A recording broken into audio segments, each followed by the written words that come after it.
रश्मि ने जैसे ही सुना कि उसकी सास कुछ दिनों के लिए उसके पास रहने के लिए आने वाली है, तो उसका सिर भारी हो गया। उसे ये लगने लगा कि उसकी सास उसके पास आ जाएगी तो उसकी प्राइवेसी में दखल होगा, साथ ही साथ सारा दिन सास की तीमारदारी भी करनी पड़ेगी। यही सोच सोचकर उसका चेहरा उतरा हुआ था। उसका इस तरह से उतरा चेहरा देखकर आकाश ने पूछा कि क्या बात है रश्मि, सब ठीक तो है ना? तुम्हारा चेहरा इतना उतरा उतरा क्यों लगता है आजकल? नहीं तो, ऐसा तो नहीं है। अच्छा आकाश, माँ जी कितने दिनों के लिए गांव से हमारे यहाँ रहने आ रही हैं? क्या मतलब कितने दिनों के लिए आ रही है? उनका घर है, उनकी जब तक मर्जी होगी वो यहाँ रहेंगी। आखिर वो पहली बार मेरे पास आ रही है। आकाश के इस तरह बोलने से रश्मि चिढ़ गई और उसने चिढ़कर कहा, हाँ तो मैंने ये कब कहा कि उनकी जब तक मर्जी होगी वो नहीं रुकेंगी? ये घर उनका भी तो है। लेकिन वो क्या है ना कि अगर वो ज्यादा दिन रुकेंगी तो फिर हमारी प्राइवेसी पर फर्क पड़ेगा। ऊपर से सारा दिन एक पांव पर उनके लिए खड़ा रहना होगा, उनके लिए ये करना पड़ेगा, उनके लिए वो करना पड़ेगा। क्या रश्मि, तुम माँ को नहीं जानती क्या? वो अपना काम खुद करती है, और अगर तुमने उनके लिए कुछ कर भी दिया तो कौन सा पहाड़ टूट जाएगा? हाँ, पहाड़ क्यों टूटेगा? मैं तो हूं ही नौकरानी इस घर की। जो भी मुंह उठाकर यहाँ आएगा मैं करूंगी सेवा। आकाश बातों को बढ़ाना नहीं चाहता था, इसलिए वो चुप हो गया। अगले दिन जब वो सुबह सुबह अपनी माँ को लाने स्टेशन जा रहा था तो कहाँ चल दिए सुबह सुबह? क्या रश्मि, तुम्हें पता नहीं है आज माँ आने वाली है, उन्हें लाने स्टेशन जा रहा हूँ। तुम्हारी माँ कोई बच्ची है क्या जो उन्हें लाने स्टेशन जा रहे हो? ये तुम कैसी बातें कर रही हो? माँ पहली बार यहाँ आ रही है। हाँ तो खो जाएंगी क्या वो? आकाश को रश्मि की बात पर बहुत गुस्सा आया, लेकिन उसने उसकी बातों का कोई जवाब नहीं दिया और बाहर गैरेज से अपनी कार निकाली और माँ को लाने स्टेशन की ओर निकल पड़ा। स्टेशन जाते जाते वो पुरानी बातों के बारे में सोच रहा था।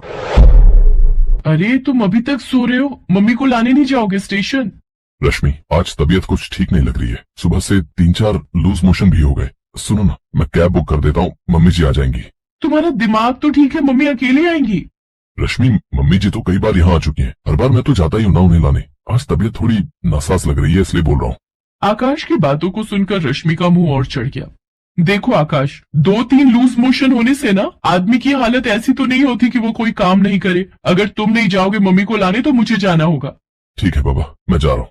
चलो अब लेट मत करो। रश्मि की माँ यानी आकाश की सास अक्सर उनके यहाँ आती रहती थी, कभी 1 महीने तो कभी 2 महीने। पिछली बार तो वो 6 महीने रहकर गई थी, लेकिन इन 6 महीनों में आकाश ने कभी भी रश्मि से ये नहीं कहा कि तुम्हारी मम्मी के आने से हमारी प्राइवेसी में दखलंदाजी होगी। लेकिन इस बार उसकी माँ ने यहाँ आने का क्या कह दिया, उसका तो मूड ही खराब हो गया। आकाश स्टेशन पहुंचा, ट्रेन आ चुकी थी। वो भागकर प्लेटफॉर्म पहुंचा तो उसकी माँ सावित्री देवी उसी का इंतजार कर। खुश रहो बेटा, बहू कैसी है? अरे पहले मेरा हाल समाचार ले लो, फिर बहू का पूछना। तू तो सामने खड़ा है, तुझे तो देख ही रही हूँ कि तू ठीक है। मेरी बहू कैसी है? ठीक ही है माँ। ऐसे क्यों कह रहा है? ठीक ही है, झगड़ा करके आए क्या उससे? अरे नहीं माँ, मैं भला क्यों झगड़ा करने लगा। अच्छा चल अब घर चल, सारी जासूसी यहीं कर लेगी तू। अपने बेटे की बात सुनकर सावित्री देवी हंस पड़ी। आकाश उन्हें लेकर घर पहुंचा। रश्मि का मुंह अभी भी उतरा हुआ ही था। उसने अनमने ढंग से अपनी सास को प्रणाम किया और किचन में चली गई। आकाश ने ये बात भांप ली। सावित्री देवी जब स्नान करने गई तो वो किचन में गया और रश्मि से बोला, क्या हुआ रश्मि, तुमने माँ से ठीक से बात तक नहीं की? अरे कोई इस तरह स्वागत करता है क्या अपनी सास का? तो मैं क्या करती, आरती उतारती क्या उनकी? तुम भी ना हद करते हो आकाश। देखो जितना मुझसे बनेगा मैं उतना करूंगी। तुम इस तरह बीच बीच में आकर मुझे ज्ञान मत दो कि ये करो वो करो। वो ये बातें कर ही रहे थे कि सावित्री देवी वहां आ गई। अरे क्या बात हो गई, कौन ज्ञान दे रहा है? अरे है कुछ नहीं माँ। बहुत सच सच बता, क्या बात है? कौन किसको ज्ञान दे रहा है? वैसे मुझे लगता है कि ये काम आकाश का ही होगा। क्यों रे, क्यों तंग कर रहा है मेरी बहू को? चल जाकर तू अपना काम कर। और हाँ बहू, तू भी जाकर आराम कर, मैं बना देती हूँ खाना। रश्मि की तो जैसे मन की मुराद पूरी हो गई। वो किचन से निकलकर अपने कमरे में गई और अपनी माँ से फोन पर बातें करने लगी। आकाश की माँ जो ट्रेन से थक कर आई थी, रश्मि ने उनसे एक बार भी नहीं कहा कि माँ जी आराम करिए, मैं हूं ना। आकाश ने ये सब देखा, लेकिन उसने इसलिए चुप्पी साध ली कि घर में कोई कलेश ना हो। अरे हाँ मम्मी, तुम क्यों टेंशन लेती हो? सास है तो अपनी जगह पर, मैं उनका शासन यहाँ थोड़ी चलने दूंगी। आते साथ ही किचन में लगा दिया है। और हाँ ध्यान रखना, आकाश ज्यादा माँ के पल्लू से लिपट कर ना रहे, उसे अपनी मुट्ठी में रखना है तुझे। अरे हाँ माँ, ये भी कोई बोलने की बात है? रश्मि की सास बहुत ही अच्छी थी, वो उसे बहुत प्यार भी करती थी। ना तो वो उसे किसी चीज के बात के लिए रोकती। जब से वो उसके पास रहने आई थी, घर का सारा काम भी वही करती थी। लेकिन इसके बावजूद रश्मि का मूड अपनी सास को देखकर हमेशा ऑफ ही रहता था। वो उनसे सीधे मुंह बात भी नहीं करती थी। आकाश सब देखकर भी चुप रहता।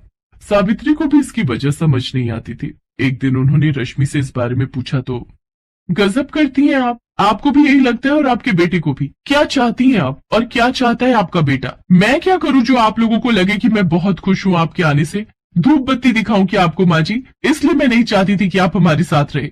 खामखा की गलतफहमी पैदा करती हैं आप। नहीं बहू, ऐसा तो नहीं है। ऐसा है तभी तो बोल रही हूँ। वैसे एक बात बताइए, आजकल के समय में कौन एक एक सप्ताह जाकर किसी के यहाँ रहता है? अरे तमाम तरह के खर्चे होते हैं, अपनी प्राइवेसी भी तो होती है, लेकिन लोगों को इससे क्या, बस आ जाना है कबाब में हड्डी बनकर। सावित्री देवी को अपनी बहू की बात बहुत बुरी लगी, लेकिन वो चुप रही। अपने बेटे की जिद पर वो आ तो गई थी, लेकिन अब उन्हें लगने लगा था कि कहीं उनके कारण उनके बेटे और बहू में दूरी ना आ जाए। सावित्री देवी अगले ही दिन गांव लौट गई। आकाश को अपनी माँ के जल्दी जाने का कारण पता था, लेकिन फिर भी वो खामोश रहा। लेकिन उसके मन में ये बात बार बार घूमती रही कि रश्मि अपनी माँ और उसकी माँ में बहुत अंतर करती है। इसी बीच एक दिन की बात है, रात के यही कोई 11:30 बज रहे थे, तभी आकाश के नंबर पर एक कॉल आया। रश्मि उस समय सोई हुई थी, इसलिए वो कमरे से बाहर निकलकर बात करने चला गया। अरे इतनी बड़ी बात हो गई और अब बता रहे हैं। मैं तुरंत 2 लाख रुपए आपके अकाउंट में ट्रांसफर कर रहा हूँ, क्योंकि मेरे पास तो अभी इतने ही है, लेकिन कल तक बाकी के पैसे भी भेज दूंगा। आकाश बातें कर ही रहा था, तभी पीछे से रश्मि आई और आकाश पर चीखते हुए बोली, अरे लुटा दो ना, सब कुछ लुटा दो ना अपनी माँ पर। 2 लाख या 5 लाख भेज दो उन्हें, मेरे गहने जेवर भी भेज दो और खुद रोड पर आ जाओ। ये सब तुम क्या बकवास कर रही हो रश्मि? मैं बकवास कर रही हूँ? मैं? अरे तुम्हारी माँ तो गजब की विलन है। घर में थी तो लड़ाई करवा रही थी, अब गाँव चली गई तो वहां भी अपनी हरकतों से बाज नहीं आ रही है। ये कहकर रश्मि ने आकाश के हाथ से मोबाइल छीना और गुस्से से फोन पर बोलने लगी, अरे क्यों मेरे परिवार को आप तोड़ने पर तुले हुई हैं? आपको शर्म नहीं आती क्या? कान खोलकर सुन लीजिए, आकाश यहाँ से 1 रुपए भी आपको नहीं भेजेगा। अरे हमारे 50 खर्चे हैं और आप एक भिखारियों की तरह हाथ फैलाकर इन्हें इमोशनल ब्लैकमेल कर रही हैं। अब रश्मि बेटा, ये तुम किसे इतना सुना रही हो? ये मैं हूँ, तुम्हारा पापा। रश्मि ने जैसे ही फोन की दूसरी ओर से अपने पापा की आवाज सुनी, वो शॉक्ड रह गई। उसकी हालत काटो तो खून नहीं वाली हो गई। कांपते होठों से उसने कहा, पापा आप? रश्मि की माँ को अचानक हार्ट अटैक आया था। वो अस्पताल में एडमिट थी, उनका ऑपरेशन होना था और इसके लिए 5 लाख रुपए जाना चाहे, इसलिए उसके पापा ने आकाश के नंबर पर फोन किया था, क्योंकि उनके पास इतने पैसे नहीं थे। सारी सच्चाई जानकर रश्मि की आंखों में आंसू आ गए। पहली बार उसे एहसास हुआ कि वो कितनी गलत है। आकाश मुझे माफ कर दो। तुम मेरी माँ के लिए, मेरे परिवार के लिए इतना कुछ कर रहे हो और एक मैं हूँ कि जब माँ जी यहाँ आई तो उनको यहाँ से भागने पर मजबूर कर दिया। जिस तरह तुम्हारी माँ है वैसे ही मेरी भी माँ है। उन्होंने ही मुझे 9 महीने कोख में रखकर अपना खून पिलाया है, तभी मेरा अस्तित्व है। माँ होती है, इसमें अंतर नहीं करना चाहिए कि ये मेरी माँ है और ये तेरी माँ।